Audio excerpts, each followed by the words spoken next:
Today's episode of This Week in Startups is brought to you by Squarespace. Use promo code TWiST11 when signing up to receive a 20% discount for 6 months. And GoToMeeting. Use promo code START to begin your free 30-day trial. Everybody, it's This Week in Startups. Today, I don't know what camera I'm looking in. We're in our new studio. I think I'm looking at that camera. Am I looking at that camera, Tyler? Yeah. Okay, today it's going to be Ask Jason. It's going to be Shark Tanks. We're all going to learn something. And I'm looking at myself on the monitor. It's very disturbing. Yes. All that and more right now on This Week in Startups.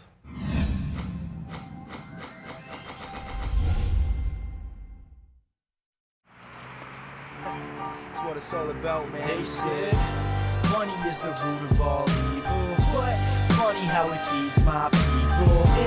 We ain't gonna live like equals until we get the money, spend the money, and defeat you. Yeah, money is the root of all evil. What? Funny how it feeds my people. Yeah, we ain't gonna live like equals until we get the money, spend the money, and defeat you. Hello, everybody. Hello, everybody. It's Jason Calacanis, the host of This Week in Startups. I'm here with my partner in crime, Tyler Crowley. How are you doing, sir? I'm good, thanks. We are here at the Mahalo's new offices, the This Week in offices in Culver City. We have a beautiful 14,000 square foot facility, which you can't see. We're cramped into it's just Studio D. It's not cramped, actually. It looks pretty spacious, actually. From here. Looks like the old studio. It's actually probably pretty close, about 10 feet wide and about 15 feet long. And we're using Kevin Pollak's desk because we just had to randomly set up a studio, but we literally moved this weekend. Yes. Boxes moving everywhere, yes. Insanity. So we're completely not ready. The first time the show's 36 minutes late, but it's going to be a great show because people have been asking the favorite part of people's. What's the favorite part people have on the show? Aside from your insights. I was about to say. Well, we know that that's a favorite of everybody. The Shark Tank. People love the Shark Tank. They love when people pitch us. They also love Ask Jason. So today we're going to do a bunch of pitches where people pitch us for 60 seconds. We joke that it's like the Shark Tank, like the Mark Burnett show. But unlike that show, we're not like going to invest in their companies, although I have done that before. And we're not going to berate people and make them feel bad about themselves. We're trying to build them up and help them. We're going to talk to them about how they pitch their idea, because how you pitch your idea is critically important to getting customers, to getting investors, to getting bought eventually if you have an exit in mind, to getting employees and team members. How you present yourself is critical. And on this show, we're going to talk about your presentation skills, and then we're also going to evaluate your idea. And presenting in 1 minute, the old elevator pitch, is not easy to do, is it, Tyler? No. Well, it's not. It is easy to do. It's just not natural. It's not natural. Right. Unpack that a little bit. It's something anyone can learn. Anybody can learn it. In a relatively short amount of time, but it's counterintuitive to what you think you should be doing. Right. Almost everything you've learned about pitching is wrong. We're going to solve that today on today's program, and we're going to do it through the beautiful, wonderful power of the elegant GoToMeeting HD Faces. Hey, look how beautiful this is. HD Faces up on the screen. Let me just do a quick preview of one of our guests. There you go. And this is beautiful HD. The sound's going to be perfect. HD Faces from GoToMeeting. It works on your desktop, your Mac, your PC, your iPad. GoToMeeting is the product I use to do my meetings when I do a lot of angel investing or business meetings. I've been using it for years. Tyler's been using it for years. And the way we work advertising on this program, if you haven't seen it before, is it's whitelisted advertising. It's a new concept we have, which is if the host of the program and the sidekick, I can call you a sidekick. What do I call you? The uke player. My musical. He's like my. Who's the guy on Dave Letterman? I don't know. Paul Schaefer. Paul Schaefer. He's like my Paul Schaefer. If we don't believe in the product, we just won't accept it. So in order to be a partner sponsor on the program, the sponsorships are sold out until the beginning of next year. And if you want to be a partner, you can't really buy your way on. You have to be whitelisted. GoToMeeting, when we made our first initial list of here's the 25 products we use all the time, GoToMeeting was right up at the top of the list, along with Squarespace, along with MailChimp, along with SurveyMonkey. And you know what? All of those people are just dropping like dominoes right into the program because they know that if I talk about the product, you talk about the product, it's an actual sincere endorsement. This is a sincere endorsement of GoToMeeting. I'm absolutely certain you'll love it. I have nothing to lose. And you know what? I don't need to read a commercial. I made my money. I don't need to do this commercial. I don't need to do the goddamn show. I do it because I love it. And I love GoToMeeting. I don't have to shill for anybody, but I will shill for GoToMeeting because I love the product. In fact, if you just ask me casually at a restaurant, what do you use for meetings? I'd say, oh, I use GoToMeeting. Just like I would tell you, I use SurveyMonkey, I use MailChimp, I use all these other products. And GoToMeeting is going to change the way you work. go download it in the App Store or the Android Marketplace and use the program code START to begin your free trial. Okay, let's get to the pitches. Who's up first? Who is up first? I think it's Avery. Yes. Oh, very good. Okay, so you know the rules. Can you hear me? Yes, we can hear you perfectly. You know the rules. Have you been listening to the program for a long time? Yes. About a year. About a year. Okay, you have a favorite episode, segment, Tyler Insight? Any favorite moments? Guest? I like when you were, I can't remember what school you were at, but it's on my profile as an executive producer, but you were just talking to them and telling them how gritty it is out here as an entrepreneur. A lot of dark days, you just got to hang in there. That was when I was at that. But that was real talk, and people need to say that. So that's my favorite episode. Yeah, I think it was when I was speaking in Pasadena. What is that called? I forgot the name of the college. Anyway, someone tell me in the chat room. Okay, so you know the rules of Shark Tank. You have 60 seconds, and 3, 2, go. Hi, my name is Avery Keitt, and I'm the founder of Klassik Greekwear. So when I was in college, my frat would be looking for shirts, and we couldn't find any in our town because there wasn't a Greek shop in our city. So we look online. When you look online, basically, you find the same designs at different websites. So then you go to a custom T-shirt company, and basically a custom T-shirt company is just going to take your artwork, screen print it onto a shirt for you, and then there's your custom T-shirt. Well, I was frustrated with the lack of options, so I started Klassik Greekwear. Well, the solution is at SoClassic.com, you actually get to customize the shirt. So you go to our website, you select one of our styles, and then you customize it. You start with the collar, the front, the back, the sleeves. It can all be different colors, whatever color you want it to be. Then after that, you can add your lettering. You add your lettering to the front, the back, and the sleeve. So you put your fraternity letters on the front. So that's our slogan, your letters, your colors, your way, and SoClassic.com, true customization. Okay, Wow. Well done. Okay. He got done in 53 seconds. I'm looking at the website, and With time to spare. time to spare.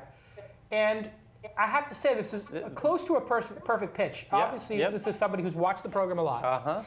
And right off the bat, the reason this pitch worked was why, Tyler? What was the thing that made this pitch work more than anything? He explained his own personal problem. And that's it. I mean, if you are starting a business and you have a problem that is personal to you, we can feel it. We can feel it. If it's real. We can emphasize. If it's real, we can empathize. If it's real. And you know what? This seemed like a very real problem. Oh, totally real. Hey, I don't have a Greek store in my town. Hey, we want to buy shirts. And I'm starting to think, you know what? There's a lot of college kids, and they're going to spend a lot. They're going to buy 5 shirts a year at $50, $100. You know, they don't have a. They're going to spend a lot of money. And especially if you can customize it the way he's talking about. Yeah. And then he says he's going to customize it. And I'm looking at the site. Wow, this is a great customization tool. This to me seems like something that, what's the name of the shirt place that Cafe Press is not going to do? I'm sure people do it for Cafe Press, but they don't have the letters and all that kind of stuff. This is a great, what I like to call a dude business. Dude makes $1 million from a business. Like this could be a dude makes $250,000 from this business a year, $500,000. Not venture funded, not angel funded necessarily, but significant. And you know what? This could become angel funded or venture funded if you got into mugs, if you got into other things that were additionally, extensions of the same concept. But a really well done site, and a great pitch, very personal, very clear. What would you rank that pitch out of 10? That's 9.5. I give it a 9. Yeah, I was going to give it a 9. You give it a 9.5. As a business, I think it's like an 8 of a business. It's not like the biggest business. It's not a small business. It's better than a little business, but it's not quite a big Facebook-style business like a 10. Have to give high marks on the product execution, though. It looks really Product execution is tight. It's very tight. What would you give the business? Yeah, I mean, I like those kind of businesses, though. Well, yeah, you have an affinity for making money, not getting the VCs involved in having a tight little operation. So you give it? I give it an 8. You know, it's not Facebook, but I'll call it a 8.5. Wow, very high marks from Tyler Crowley. Avery, you did an awesome job. Well done. Well, thank you guys. Golf clap. Okay.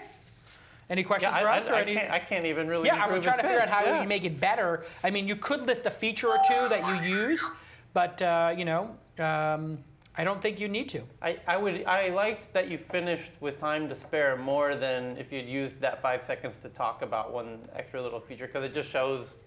Yeah, if there was something amazing, like you did have this, how to make it yourself, you could add a statistic to it, like, hey, we're in 10 colleges now, and the average price is whatever. The average order size is $375. What's the average order size, Avery? Average group order is around 15. 15. 15 members in the organization would order at once. It's about average. And what would the dollar amount of that? What's the dollar amount? What are we saying? We're looking at anywhere, but it just depends on the design that they go with. But right, that's why we're saying average. Give us an average. About $60 times 15. Somewhere like $600, $800. Wow, so you got some margin on this. I love it. We don't know what the margin is, but Well, no, but I mean, if it's a $600, $700, $800 purchase, and you're doing shipping of, the shipping is contained to one destination. So instead of 15 shipping charges, you have one. So that I think that means you have a little bit more profit. Correct, Avery? Oh yeah. Group orders are best. Yeah. All right, Avery did an awesome job. Obviously, you've been watching the program. Almost a perfect pitch. I mean, and a great product. Well done. Let's get our next caller on the line. His name is Martin, and it's really great to start out with something strong. One takeaway for people watching that one is Avery had a really strong ending on that. What was the ending? What was really strong? Give the ending again, Avery. Oh, it's just experience true customization at SoClassic.com. Your letters, your colors, your way. Oh, he ended with his his like sort of slogan, and it's very concise. This is great when you know somebody's thought about their business. Yes, like that's what it is. He's reduced his business down to like just his bumper sticker. Yeah, it's like his bumper sticker. Like it's like your letters, your way. Yeah. Let's go. Like boom. Yeah, but what that does is you can tell he's thinking corporate. He's thinking branding. Yes. With it already. Well, yeah, he had singular focus, which is always great in a business. Yes. Okay, do we have Martin on the line? Martin, are you there? Yes, sir. Thanks. Okay, Martin, there you go. We got you on the line. GoToMeeting working flawlessly today. HD faces. What a great piece of software. Okay, you know the rules. You have 60 seconds to pitch us. Are you ready? I'm ready. 3, 2, go. My name is Martin Floreani. I'm the founder of Flocasts, and at Flocast, we make small sports big. I wrestled in college, and I had a passion for wrestling, but I could never find good video wrestling content on the web. I talked with my brother. He ran track and field in high school and college, and he could never find good track and field video content. Not only that, there's a whole community salivating for this video content, and that the opportunity wasn't just in wrestling and track, but it was in a bunch of small sports. So with this idea, we started Flocasts. Flocasts, we make small sports big using our kick-ass video formula and approach to building communities. We solve the video problem through our unique blend of original content, UGC content, and network video content. We make money through advertising, branded entertainment, and premium videos. Currently, we are in 4 sports, and we work with some of the top sports brands in the world. Okay, well done. So a little bit rushed. Yes. But it had some good energy, but you could tell you were a little short. It was trying to include as much as possible. Yes. And so if you had recorded this and practiced it, which I'm certain he practiced it, but maybe not recorded it. Yep. If you watch yourself, and correct me if I'm wrong, Tyler, since you're such a good pitch doctor, if I'm going too fast, it's hard to understand what's important. That's right. Yeah, because I'm thinking, it goes back to grade school. When you're in grade school, you're like, you don't know what you're supposed to be necessarily, absorbing all of this stuff, or what are the real gems that I'm going to be tested on. Correct. Right? And then the teacher says, by the way, you might want to write this one down because this one might be on the test. And you're like, oh, shoot, that's the one I need to remember. I'm going to write that down. Right. When you're in a pitch, I feel like everything that guy said, I needed to remember all of it. It was too much. It was like a shotgun. Right. So the real kind of key strategy is to realize you're only going to get Jason or I to remember 1 or 2 things during your 60 seconds. Right. Know what those are. Know what you want Jason or I or anyone you're talking to walk away with afterwards. Yes. And focus on that. And so if I were to ask you right now, what? Wait, let's try to figure it out ourselves. Okay. Because from his pitch, and the takeaway I got was there are certain sports that are unrepresented in terms of coverage. And the fans of those sports... I don't buy that necessarily. Well, okay, hold on. Stay with us. Okay. Those fans are disproportionately excited about them. Okay. Maybe that's why they're excited about them. So, well, they're niche. And ESPN is never going to cover wrestling. ESPN Ultimate is Frisbee. never going to cover track beyond 3 events a year. Sure. ESPN does a total. Now the way to say this is ESPN does a total of 15 hours of wrestling coverage a year. Got it. They do a total of 45 hours of running. If you're a runner, that means you're getting less than 5 minutes a day in total. Now, somebody who likes basketball gets 3 games a week that are 2 hours each. 6 hours, plus there's tons of basketball shows you could watch. There's at least 500 hours of basketball programming per week. But there's only 5 hours per week of running. That difference is our opportunity. Now, of course, the audience is not as large, but did you know that wrestling fans, track fans spend an average of X more than a regular fan on these things, on this equipment, and those equipment manufacturers have nowhere to advertise. And so they wind up, they can't even afford to advertise against the ESPN coverage because that's being taken by Gatorade. So not only do the fans not have somewhere to go, the marketers don't have a place to go. We bring those two things together, and one underrepresented sport at a time, we plan on covering the 40 most underrepresented sports and making the ESPN of passionate niche sports. There you go. You got it. Okay, well, you did your pitch a lot better than you did. But now, what 2 things did you take away, Tyler? What 1 or 2 things? Because I was emphasizing 2.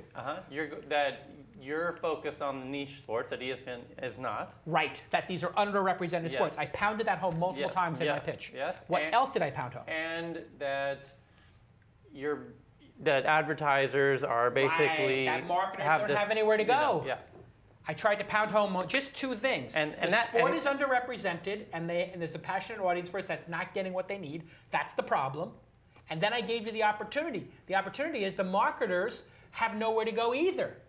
And they're in sync. So we gave a problem and a solution. And then you let the observer go, oh, click. Click, yes. What about lacrosse? Click, oh, what about chess?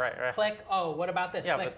And if you have any statistics on what the affluence level of a lacrosse fan is, or a track fan, do they have more graduate degrees? Do they have more annual income? You must have this. It varies sport by sport. For track and field, the household family income is high. It's over 6 figures, so it is high. Wow. So, I mean, that would be one of those pieces of candy you give us. Did you know that the household income of people who say they're track fans is 54% greater than the national average? These are the people who buy Volvos, Audis, and $200 running shoes.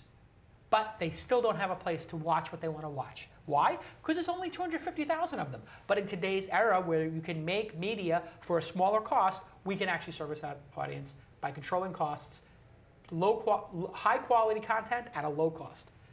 And so the same way the Greek guy brought it down, I'd say high quality content produced at low cost for high CPM advertisers. The beauty of the Greek guy was he actually very elegantly got into his how he's going to uniquely do it by this customization. What did you give the pitch? How did Martin do on his pitch? Oh, Martin. 6.5. 6.5. I gave him a 7. So I think it's like one of those pitches that was okay. Martin, you hit okay, but you were going simply too fast, and we didn't know what to focus on. Remember, if you have a minute or 2, really pound home 1 or 2 ideas. Not only did you go fast, you went monotone. Yes. There was no inflection on this is the most important part. Yeah, I didn't know what to focus on. These sports are underrepresented in media.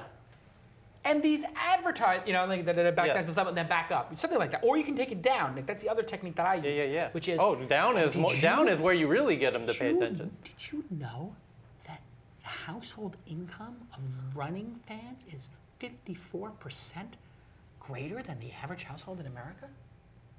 I mean, that's why this is an opportunity. It's a little bit of showmanship in there. What did you give the business, Tyler? Business. I'm in the 7. Solid I gave it an 8. So I gave a 7 on the percentage. I was leaning 7.5. I gave 8. You gave 7.75. It's a good business. You can make this successful. The secret to now, just getting to the business part of it. The secret to this business is going to be making quality content at cheap prices. Quality content at cheap prices. You just like VH1 did, just like the E Channel did, just like MTV did. Those channels, and you should really study them, they figured out a way to make content affordably, but that had was extraordinary compelling. The music video, they didn't pay to produce, but they put them on air, right? So they got free content. Reality TV, which started on MTV. VH1 Behind the Music. VH1 doing these comedy shows where they do clips and they have comedians act on them. They can produce that stuff for nothing, but it's really compelling. Yeah. They are the masters at high impact, low cost. And that's going to be the secret to your success. Martin, thank you for calling in. Have you been a fan of the show for long, Martin? Yeah, actually, the last couple months I've been watching it. I really enjoyed your associated content guest. And the last Shark Tank was good, too. Yes. Okay. Well, thanks a lot. Martin, well done. Okay. Hey, now, something else that's very well done, of course, is Squarespace. I'm supposed to click over here. It's not a touchscreen? You have to go to the two cameras. My daughter went to the TV. Yes. Like 3 or 4 months ago, and she went like this. She tried to swipe the TV. I was like, oh, no, dear. She didn't have my BlackBerry. I was like, that doesn't work either. Squarespace. This is what I use for the launch conference. Squarespace is the most elegant, the simplest to use way to host a website on the internet and get a professional looking website. You could literally build this site, FlowTrack, looks, let's be honest, it's a little bit too much going on here. It's not super elegant. The color, the layout, it's a little bit too much, right? You're trying to jam everything. The chartreuse breakout box. You put this in a Squarespace layout, this would be a gorgeous website. In fact, I'm going to ask one of our users, our fine users, take flowtrack.org and just take some of the elements and make a beautiful Squarespace template, and we'll show it on the next program and give you credit for it. But that's what Squarespace will do for you. I use Squarespace for the launch site, and one of the great things about it is you can have a professional looking site using their templates, using their collateral. They're constantly adding features for a very low price, a couple dollars a month. And in addition to that, you don't need a technical person to do all the changes. So when you have family members, and Thanksgiving's coming up. And on Thanksgiving, they're like, can you make this site for me? Yes. Can you help me with it? You have that same experience I have? Yes. Oh, you're in the internet.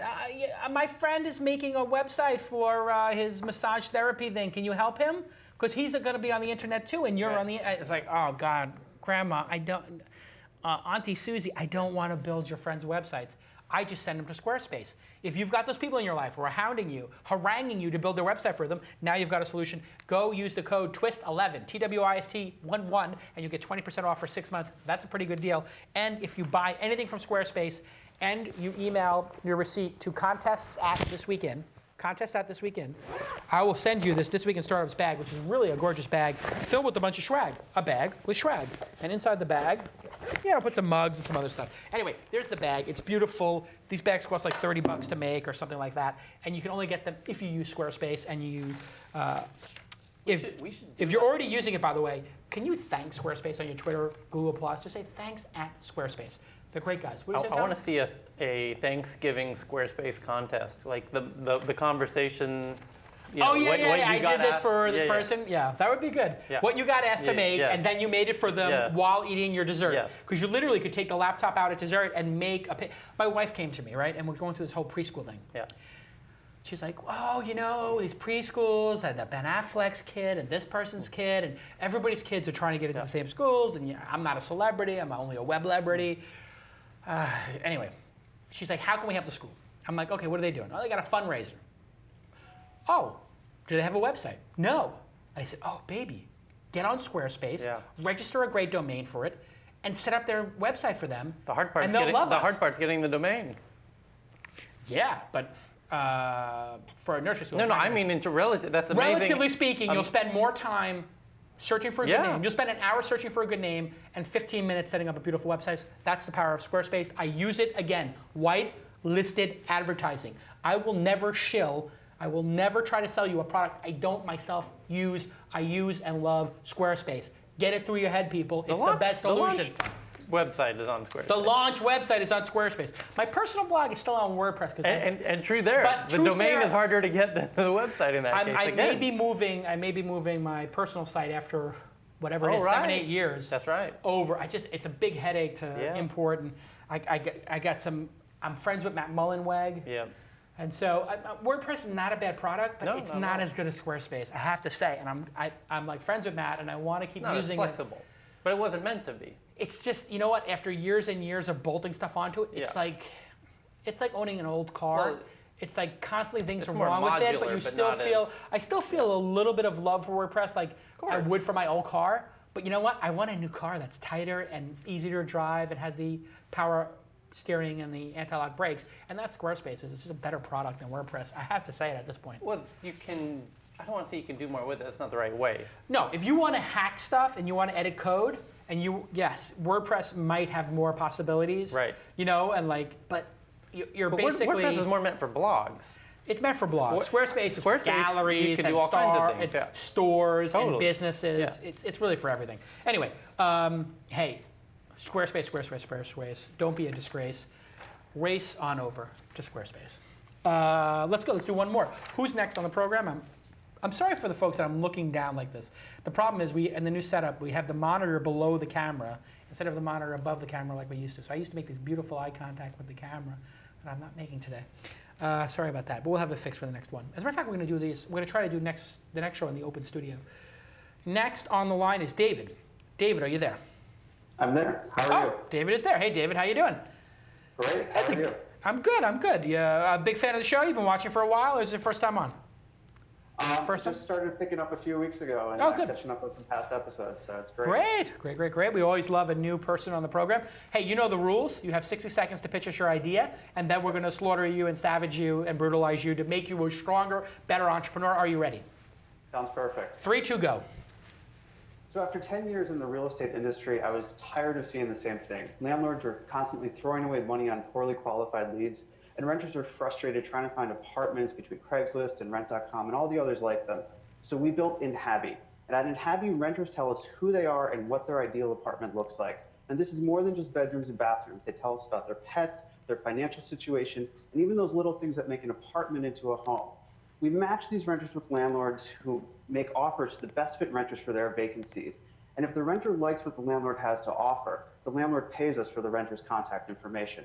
So Inhabi reverses the traditional flow by allowing renters to list themselves and get back to what they were doing in their life while landlords search for the renters. And just a quick note, we launched 5 weeks ago in Philly, and we're thrilled to say that we already have renters and landlords who have connected, met, and signed leases. Wow. 53 seconds. I'm giving a round of applause. I am absolutely in love with this business idea. This must have been done before, but the idea of searching for renters, and I love this thing he said, renters get back to their lives. Searching for an apartment sucks. Yes. That is one of the worst experiences. You live in an apartment. Yep. When you had to go find your apartment, It was super simple. was it? Why? We had just got the Mahalo office. Like that day. Uh-huh. Like the lease was signed that day. Like the lease is signed. Okay, the lease is signed. The first move I made was walked over to a computer. You went to Craigslist. No, there's a special Craigslist mashup where you see the map of where the stuff is. Right. So that was easy for you. And I was like, where are they all at? Yeah. Filter by price. I called them and I had the spot in like within an hour. So here are all the different places. Search rentals. Connect with landlords. And then you have my profile. So I guess you could sign up and fill out a profile of who you are, your salary, and maybe your Facebook page or Twitter page, all this kind of stuff, so that the landlord can say, hey, I like this person. Now, I will say that this will run into, and I know I haven't talked about the pitch yet, but it's such a compelling business idea that I have to really drill into it because I'm super fascinated. There's going to be a lot of issues around discrimination with this. Because people inherently discriminate against other people. People don't want to admit it, but they do.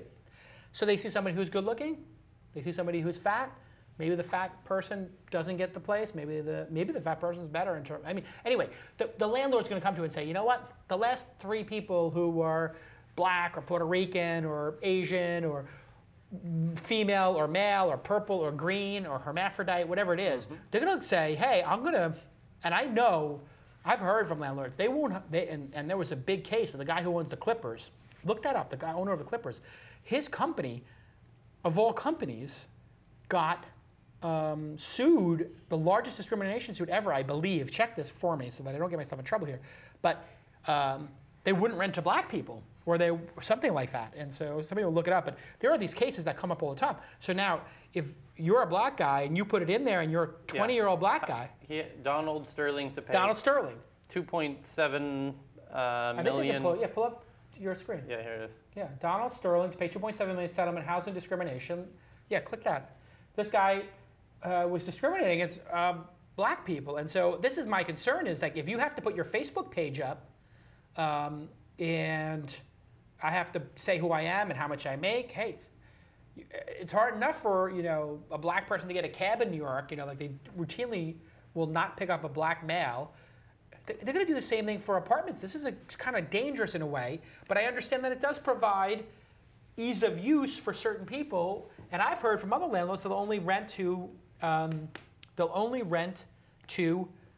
women, because women aren't as delinquent as men. I don't know if that's true or not, but I've heard that from landlords.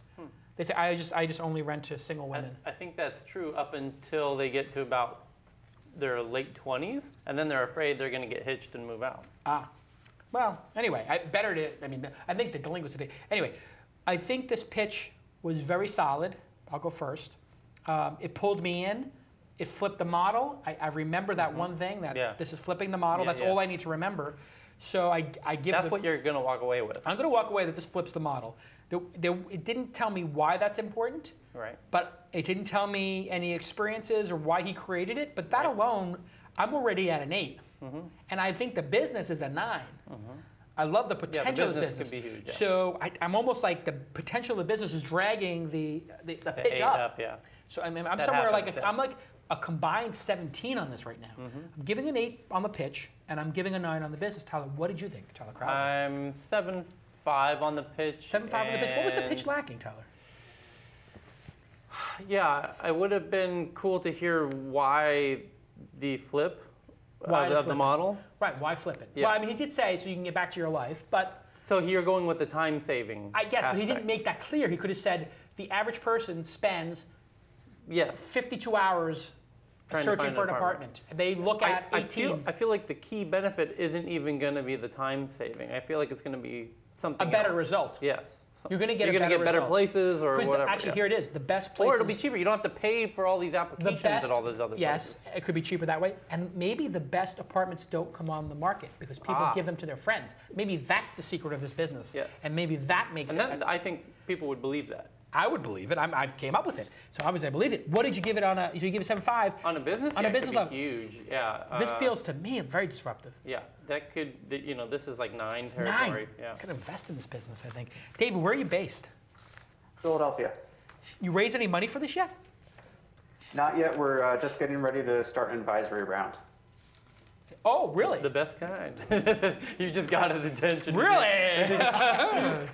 So we can. Oh, really? Get some money out of my pocket. Yeah. This is really ghetto. You know that this is ghetto for me to be rolling with 20s. Usually I got hundos in here. I went to the damn 18. Yeah, no, usually I got a knot with $8,000 in it. I was about to throw $8,000 in. Man, this is a great idea. I mean, the execution's a pretty good start too. I'm pretty impressed. Any defense of your pitch or anything? I mean, you did a good pitch, but let's start with what is the best reason to do this for a renter, aside from saving time? The best reason really is it's not about the saving time, it's getting the right properties. What happens is renters go and they start talking to landlords all over the place and they're just not the right matches. But putting the work onto the landlord to make sure that they're saying, does this renter make sense? Are they really going to want to look at this? It saves all of that effort. It's not about the time online, it's about the time going to the apartments and seeing all the wrong places. Yeah, so I think next time you have to say that. I think the prospect of getting a better place, using your profile to get you a better place. So you went to a great college, you have a great steady job, you have an online presence that people can track for some period of time. I'm assuming the online presence is part of this? So because of all the reasons you stated, we haven't integrated it yet. We want to make sure that we're complying with all the fair housing laws and making sure that we don't put people in a position where there's any discrimination, either purposeful or by accident. And so we're trying to figure out what the best way to do that and stay completely legal and completely ethical. But if you put the person's name, I can search the web for their name and find their Facebook page. So we don't disclose personally identifiable information until the landlord, until the renter validates that they want to meet with that landlord. So that way they know that it's all safe. But you could pull their LinkedIn and Facebook profiles and their interests in their college and that kind of stuff, I guess? Absolutely, absolutely. Yeah, see, that's the thing is I'm torn because I feel like, and I'm actually very impressed, David, that you're taking, the easy route here would be to say, we have no role in the discrimination that lives in the hearts of landlords. If they're going to choose to discriminate, they can do that in person, they can do it online, we can't stop them. But you've chosen a higher level, which you're saying, we don't want to contribute to it, and we don't want them dinging people right off the bat. Thus the reason you don't have search people by ethnicity in the advanced search feature. But even more than that, no photos, no name until you consummate, and then you could actually become a force for good because you could mark in your system the gender, the age, and the ethnicity, and if a landlord discriminates, you would statistically know, wouldn't you? Absolutely. Oh my goodness! See, now this could be then you blackmail. Then you blackmail the landlords. Exactly, Tyler. Now I think actually this could be something for landlords where you could actually be an incredible force for good. You could let a landlord know, by the way, of the people that you've nixed, you nixed 78% of the males that we've presented. You nixed, 60% of minorities. No, but one of the benefits, or 80% of minorities, and it could be an educational thing for the landlord. Like, hey, you might want to. I don't know if you want to introduce that. I mean, I don't know if you have to be the person who, polices it. But boy, does this lead to a huge can of worms. Yeah, no, there's two key benefits for the landlord side of it, which is I think a lot of landlords don't want to put their guest house or whatever up in public online. They don't want people to know that this thing's available for rent or whatever, right? If you wanted to rent out your pool house, you wouldn't want to do that publicly through these Craigslist and all those kind of things. No. You'd want to be selective. Yeah, I want to pick the person. Right. But I'll be honest. All right, I'm not going to be honest right now, but. Second. You be honest. Second benefit. Second benefit is it's a vehicle for the landlord to be able to claim deniability in discrimination. discriminated. Okay, let me ask you this question. Plausible deniability. You start going through profiles. Yeah. You see a biker. Yeah. Forget about race, gender. A biker. Define biker. Leather, spikes, tattoos, Harley Davidson motorcycle. How do I know he's a biker? When you decide you want to meet them, their Facebook profile and their photos there, and their profile photo is them on a Harley, at the Sturgis Festival. Okay. You renting your pool house to that person or not? Perhaps. He could be from Berkeley. Like, he could be like a... So you're going to dig a little deeper. He could be like a biochem, Would you pick your renter based on, if you had equal renters and one of them had a PhD, one of them didn't graduate at high school, everything else looks the exact same, which one do you pick? That's discriminating on education? Are you I don't know all the laws. It's certainly you're picking based on education. I have a preference for education, sure. So you would pick the person with a PhD? Assuming it's legal where I'm renting wherever that house happens to be located. I appreciate you being honest. Yeah. Everybody knows you're a racist. Yeah. I'm an educationist. You're an educationist. You would pick the person with the PhD over that. Now, would that... Only because I'd like to talk to the person about whatever they know. David, you seem to know the law in this case. Could I discriminate against somebody based on their educational level for housing? Education is not a protected class. So. Oh, thank you. Whoa! So I could say PhDs only in my pool house? First. I could say you should let people sort PhD, masters, or bachelors, or GED. Wouldn't that be interesting? It would be. It'd be kind of interesting to see what happens. Yeah. I wonder if now let me ask you a question, David. If there was a correlation between education level, either way, negative or positive correlation, education level and ability to pay rent on time. If that existed, that correlation, would you create a system where you could make a reputation system, or have you thought about a reputation system of, Inhabi is going to tell you the likelihood of this person to pay their rent, like a cloud score for renters? Absolutely. I think one of the things that we're really interested in looking at down the road is, once we have all of this data, there's going to be fascinating stuff that we can figure out that's legal that landlords can use.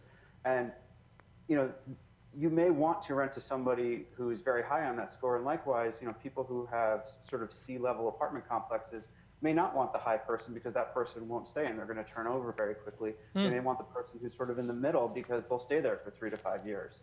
And that's better for the landlord. Oh, so that's interesting. So you're saying a landlord at a, let's not say a slum, but in a B-level building, not an A-level building, might not want A-level tenants because he knows they're going to leave, or she knows they're going to leave. Exactly.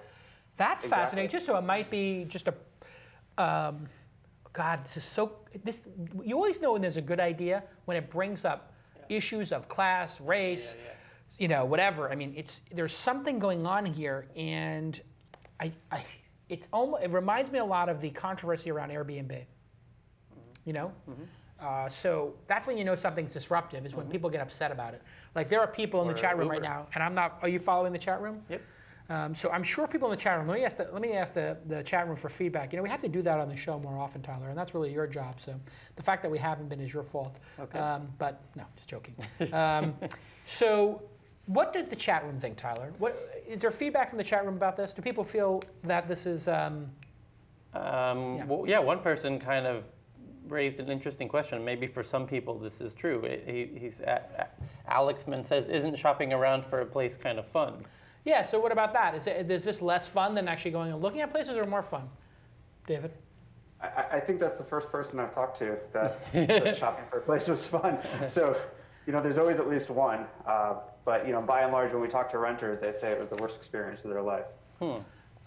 This has been a great pitch. David, ping me offline. Well done. Absolutely. And let's get our next caller on the line. Is Will there? Will? Yep, I'm here. Oh, wow, great. Look at this. We're going back to back. We're technically, we started the show late, but we're finishing strong. I like it. Will, are you there? Hey, there he is. I'm Ding. here. That's the ding of GoToMeeting goodness. Okay, so you are with, of course, Vibe.me. And Yep. Are you doing a Shark Tank here, or you haven't asked Jason? I'm doing a Shark Tank. Okay, so you know the rules. 3, 2, go. My name is Will Mason. I am the CTO and co-founder of Vibe.me. Vibe.me is a social network that gives people a fun and meaningful way to share the vibe or sentiment they get from places they visit, trending topics, media, brands, or day-to-day life.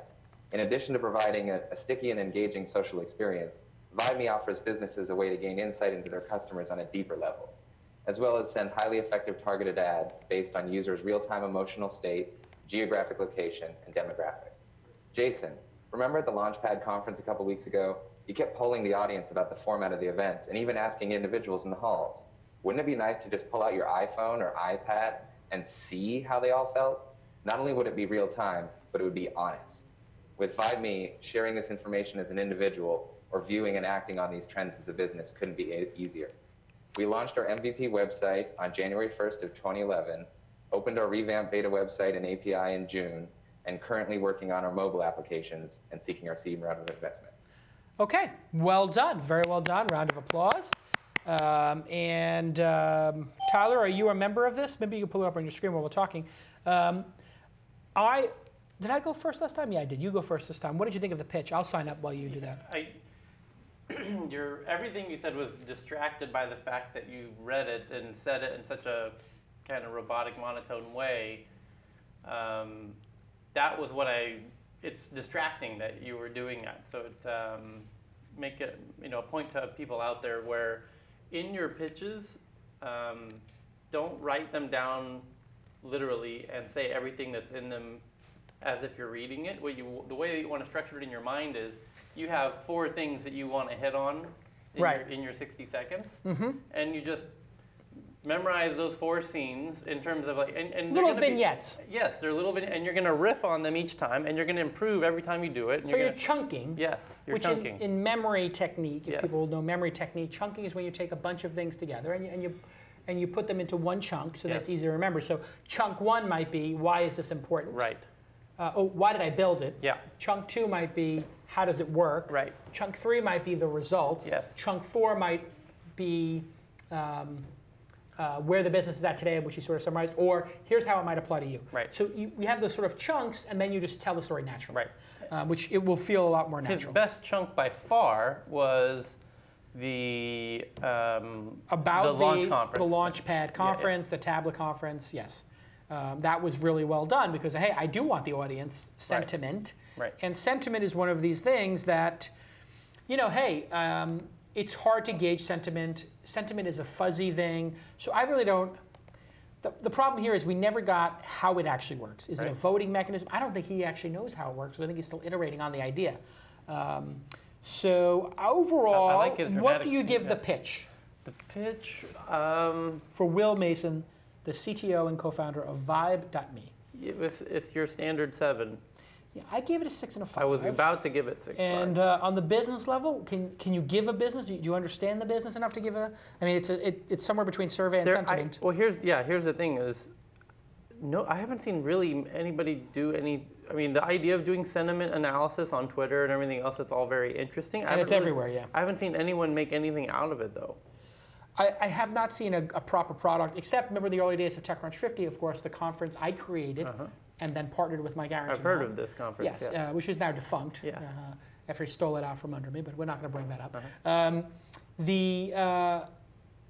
In the early days, we did have people who were doing sentiment analysis for stocks. They wound up giving up on the idea. That's right. But they were trying to find sentiment in social media for that. Right. Okay. So how does it work? We're having a hard time telling. Will? He's coming back. Oh, he's coming back. Okay, we lost Will. Yeah, so I think I'm looking at the business now. I can pull it up on my screen, actually. And as you can see from my screen, I guess, he is, you can vibe here what he's doing. And so it's sort of like Twitter, and I guess somewhere in here is sentiment. So people are digging this, but I guess maybe the color is the vibe? Yes. And so... What? Purple is bliss. Oh, how do you know that? On the front of his webpage. So it doesn't say that here, though, so that's the problem. So anyway, the UI is good looking, but not instantly. What is yellow? Excited? Yellow is joy. Oh, no, wait. Wildly upbeat is, oh, okay. Oh, there you go. Look at that. Yeah, so, I mean, I kind of like this adding color to stuff. I like it better as like a toolbar that you add to, I like it better as a toolbar like Cloud. So if you had your cloud score and you had your mood, I could look for people who are 70 and above and who are frustrated today, and then sell them some solution to make them not frustrated. This is not technically simple stuff either. Like this can get very so complicated. I'm going to go ahead and rate the business like a 7 because I don't think it has. I think he's sort of triangulating what it is. What do you give the business? 6. I'm going to say 6. 6. 6, okay. Until somebody does something really compelling with it. But that's I think that's if you were to do the same for Cloud and they just raised $30 million, they would have gotten 6s and 7s if Joe pitched it early on. I've always liked Cloud, but yeah, I didn't. So I'm saying it's not going to do well in the early days. Okay, let's take. Do we have another caller for the Ask Jason segment? Are we ready for that? Or are we wrapping up? Overall, what do you think of the pitches so far? I mean, I'm going to go through them with you, Tom. That first one still really sticks out. As a pitch. Klassik Greekwear. Yes. You like that Avery's pitch. Yeah. Avery's pitch for Klassik Greekwear was very good. Yep. SEWKLASSIK. In terms of businesses, the... Martin from Flocasts, which was the niche wrestling, gymnastics, etc. It was okay. It was solid. Okay. We give that 7s and 8s. The rental one. Inhabi. Yeah. David Friedman, CEO of Inhabi, which flips its eHarmony for renters and landlords. I love that description. That is kind of a cool description. He should have started with that. I would have led with, we're eHarmony for landlords and renters. Yeah. Here's how it works. Yeah. Our algorithm matches blah and blah. But really well done. And this has been a great show. I'm going to wrap up right now. Thank you to everybody who participated. And if you would like to become part of the program and ask questions, you can just email Ask Jason at any time, askjason@thisweekin.com. And I get those emails. Sometimes I'll reply an email.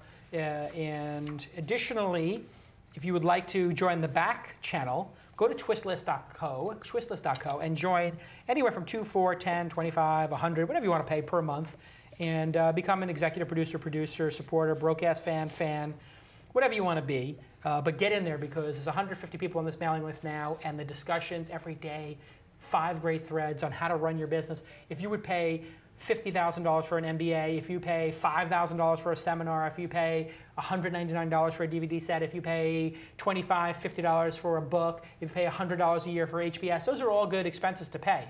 But paying $200 to $100 per month to be on this list is the best thing you can do because you get to ask questions and be there amongst the other gladiators. Thank you to GoToMeeting for rock solid, this is why we use it, rock solid performance today with HD faces. And thank you to Squarespace for making my life and my team's life at the launch.is site so easy. What a great program. And we will see you all next time on This Week in Startups.